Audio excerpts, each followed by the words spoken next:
Our story today is called Corduroy by Don Freeman. Corduroy is a bear who once lived in the toy department of a big store. Day after day he waited with all the other animals and dolls for somebody to come along and take him home. Corduroy watched them sadly as they walked away. "I didn't know I'd lose a button," he said to himself. "Tonight I'll go and see if I can find it." Later that evening, when all the shoppers had gone and the doors were shut and locked, Corduroy climbed carefully down from his shelf and began searching everywhere on the floor for his lost button. Suddenly he felt the floor moving under him. Quite by accident he had stepped on an escalator, and up he went. Could this be a mountain, he wondered? I think I've always wanted to climb a mountain. He stepped off the escalator as it reached the next floor, and there before his eyes was a most amazing sight. Tables and chairs, and lamps and sofas, and rows of beds. "This must be a palace," Corduroy gasped. "I guess I've always wanted to live in a palace." He wandered around admiring the furniture. "This must be a bed," he said. "I've always wanted to sleep in a bed." And he crawled up on a large, thick mattress. All at once he saw something small and round. "Why, here's my button!" he cried, and tried to pick it up.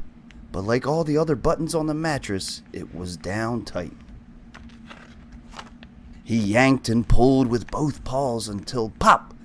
Off came the button, and off the mattress Corduroy toppled. Bang! Into a table lamp. Over it fell with a crash. Corduroy didn't know it, but there was someone else awake in the store. The night watchman was going his rounds on the floor above. When he heard the crash, he came dashing down the escalator. "Now, who in the world did that?" he exclaimed. "Somebody must be hiding around here." He flashed his light under and over the sofas and beds until he came to the biggest bed of all, and there he saw two fuzzy brown ears sticking up from under the covers. "Hello," he said. "How did you get upstairs?" The watchman tucked Corduroy under his arm and carried him down the escalator, set him on the shelf in the toy department with the other animals and dolls. Corduroy was just waking up when the first customers came in the store in the morning, and there, looking at him with a wide, warm smile, was the same little girl he'd seen only the day before. "I'm Lisa," she said, "and you're going to be my very own bear. Last night I counted what I've saved in my piggy bank, and my mother said I could bring you home." "Shall I put him in a box for you?" the saleslady said.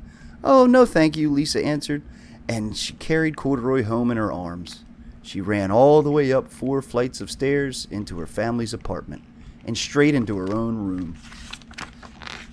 Corduroy blinked. There was a chair and a chest of drawers, and alongside a girl-sized bed stood a little bed just right for him. The room was small, nothing like that enormous palace in the department store. "This must be home," he said. "I know I've always wanted a home."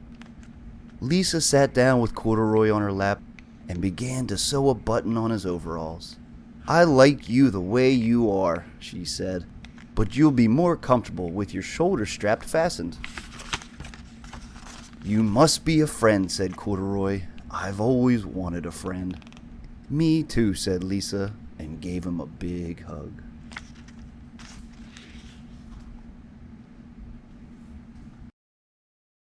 Hi everybody, and welcome to Story Tower, where we read you some of the best stories for you to enjoy.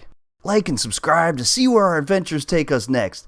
Be sure to leave a comment, maybe about some of the stories that you like. We would love to add some of them to our adventure.